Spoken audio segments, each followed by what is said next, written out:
So let's begin with the limits of deep learning, the issues that we have to take into account when thinking about deep learning and thinking about how to use it. And the first one for me is that one has to handle data with extreme care. Be very, very careful. We spoke about the two main types of data that we use in deep learning. Training data that is used to set up the model, to change the parameters, and we saw that with lots and lots of details. And the testing data that's used to evaluate, to give a measure of how well our system will work in practice when used with real data. If you mix the two, if you, for example, in the extreme, use the same set for training and testing, then you're getting a system that's very compromised in its usability. You're saying that the practical performance of this system should be one thing, and it probably will not be that, because what you're giving a report on is the success of this model fitting process, which is not the same thing as solving the problem. And that happens quite a lot, even in published papers, mixing the training and testing data. And we have some papers about this that you can go and check if you want. But I will just say here, then using that when solving deep learning models, when solving problems using deep learning models, one has to be very, very careful with how the data is used, and not to mix the training and testing data. And as an example, a review paper that we wrote recently, and these tables are from there, we use one column. We mentioned several things about the papers that we reviewed, but we use one column to note the problems with data handling that happened there, and there were many problems present. Almost all papers had some papers present, so some of these data problems present. And that's not just an academic thing. For example, these guys from this paper, Egli and others, this paper is available online. Here, okay, this paper that you have here, you can just Google the title, and it's open access. It's available for download, and I'm borrowing one of their figures.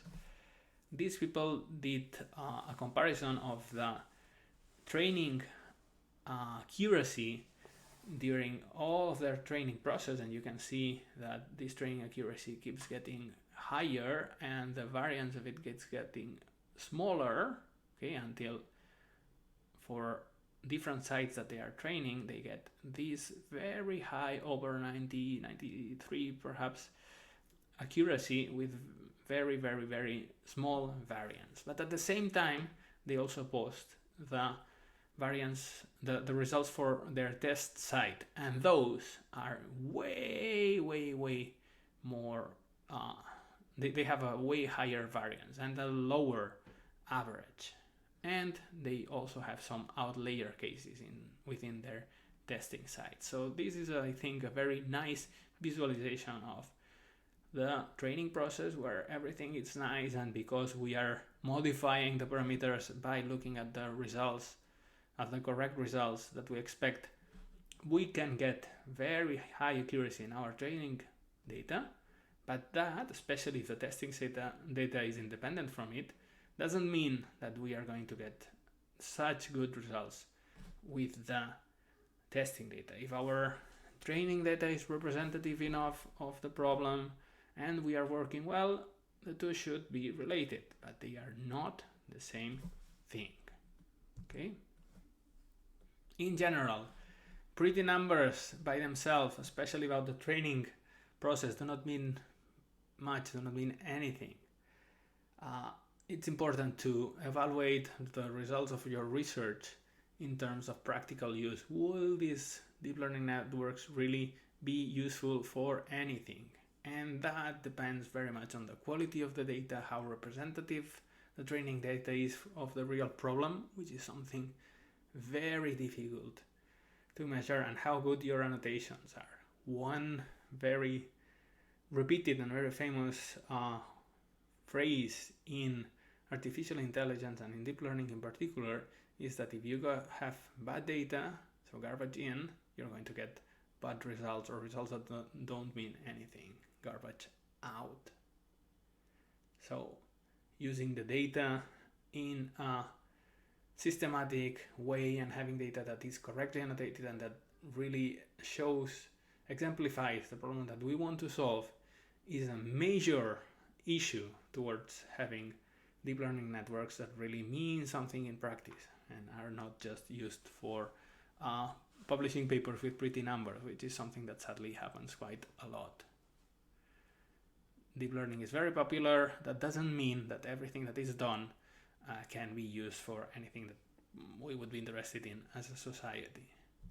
Second issue, deep learning networks are complex, and there is a big jump sometimes between intuition of how deep learning networks work, theory, and practice. Okay?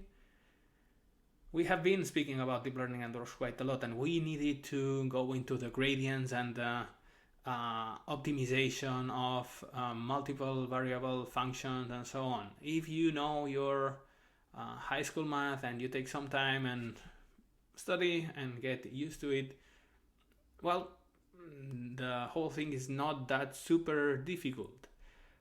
Knowing exactly how each piece of the network works needs some more time. There is nothing that's, I would say, super difficult to understand, but there are lots of different things to be understood. So if you want to really be an expert on how deep learning networks work at the lowest level, well, it does take some time. So people mostly don't do that.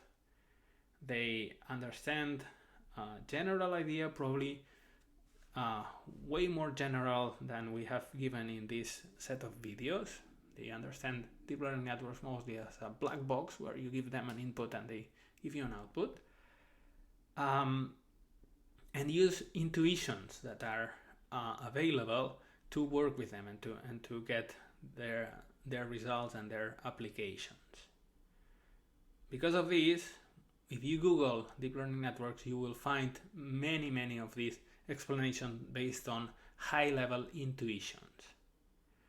And these explanations are heavily simplified, which is, at first, a very good thing, because they help us get a general understanding, and they are very good. This is very useful, but also very often leads to wrong assumptions. Okay? For example, we spoke about transfer learning a little bit, and we said that transfer learning was this property of deep learning networks where I solve one problem first, of which I will hopefully have lots of data, and then use the results, the weights of the deep learning networks that I got from solving this first problem to use those to help me solve a second problem for which I have less data. Okay, and maybe the intuition is that, well, this should always help, because if I have lots of data that help me, for example, classify images, for lots of data for the ImageNet contest, then I will probably have a deep learning network that's very good at doing things like general image analysis, and then that will help me solve any image problem, image classification problem. Well, that helps most of the time, but not always. For example, in one of our papers, we tried with a data set that was not super huge. I would say it was small for deep learning problems in general, and we solved it starting from the ImageNet weights and also from random weights, and the result was pretty much the same. Okay? Probably in that case, the problem was easy enough that starting from ImageNet weights was not necessary. But that's perhaps counterintuitive for how transfer learning is used. Even when it does help, how much does using transfer learning, for example, help? Well, it's very difficult to say. There is one paper where, for example,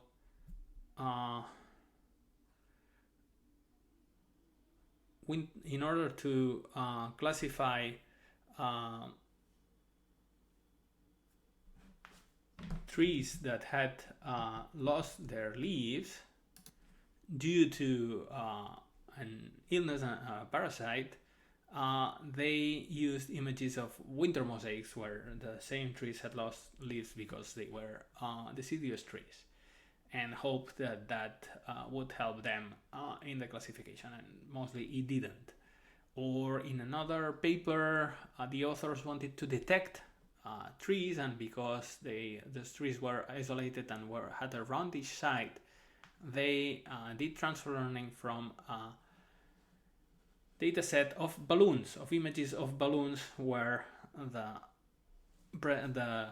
location of those round balloons, and they hoped that identifying round things would be the thing that would be common in the two problems, and that would help them do transfer learning. And well, they didn't get very, very good results, and that happens often. Sometimes the intuition of what a close problem is doesn't really work, and this we will see quite in a bit more detail in a few minutes when we speak about the limitations and the differences in perception of humans and the way deep learning networks process images. Okay, so in some of our papers we compared many different networks and ended up getting pretty similar results for transfer learning from different problems. Okay, so in that case, this graph is not super easy to interpret, but the main take here was that training a deep learning network to recognize images taken with a drone on winter mosaics got better results if we used ImageNet weights, but we tried to do two transfer learning steps, and first train with images from satellites that showed that they were a very huge database and provided this bird's eye view that was important for our images, and we hoped that training with those would really help, and it helped, but only a little. When using random weights and when not using random weights and started with ImageNet weights, we got a significant jump, but the intermediate step of training first from ImageNet to these satellite images and then to our problem just brought a very, very small improvement. Not only that, sometimes the intuition is that if we try many different networks, the latest network, the biggest network, the deepest network will provide the best results. And in some of the cases, that's just not true. In one of our papers, we compared the performance of a ResNet network, the one that we used in the notebooks that we did for these videos, and a very popular one, and this one got very nice results, as did all the other networks. But the difference was that very much deeper networks did not manage to improve ResNet in a way that was statistically significant. Actually, the best results were obtained by the simple ResNet network. Sometimes having a bigger network does not improve things much. On the other hand, choosing the right problem and doing the correct image preprocessing is often much more important than the network, and there is nothing more important, as I said before, than having the right data. Okay, as a sum up of this part, intuitions will only take you so far. So will theoretical understanding. Sometimes new types of nodes in convolutional neural networks or in deep learning networks are defined, and they are expected to do something, and sometimes they do in a way that affects practice, and sometimes the difference is very small. And I would like to encourage anyone interested in working in this type of research to judge success of deep learning networks based on practical results. Okay, so I think if we are using deep learning networks for practical applications, we should find practical ways to judge our results. If we can say that the deep learning networks will help the people doing the research do it faster, better, more accurately, then that's a success. Just getting super nice accuracy numbers on the training set or even on a testing set that may not be completely representative of the practical problem is probably not that important. Just very briefly, to finish this part of the limitations on how deep learning is used for research and also for creating products that we use. Deep learning is very often used as a black box, but there are many things that are not in the black box, and then you need further knowledge on image processing or on data processing in general or in math in order to be able to get the better results. For example, we defined quite a lot of problems related to deep learning. Image classification or localization, object detection, semantic segmentation, okay? But usually when you get your data, that's not what you have. When you get your data, you have something like an orthomosaic, for example, for drone image processing, and you can have some things like an altitude map, a DEM, it's called a digital elevation map, and sometimes you have expert annotations on that. Moving from this data to the actual patch classification problem takes some doing, and it doesn't have to be super difficult, but it's not immediate and it's not in the black box. So knowing a little bit about these things, knowing about the practicalities of how to use deep learning networks goes a long way towards getting good results.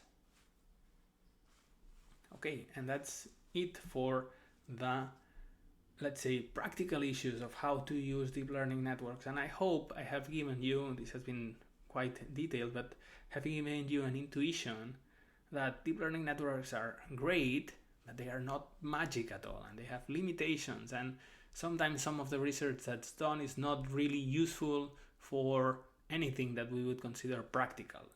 Okay, so deep learning networks, great. Deep learning research, a great idea, but there are some issues that we have to take into account before we can do something that's worthwhile, and more especially because before we can do something that's useful.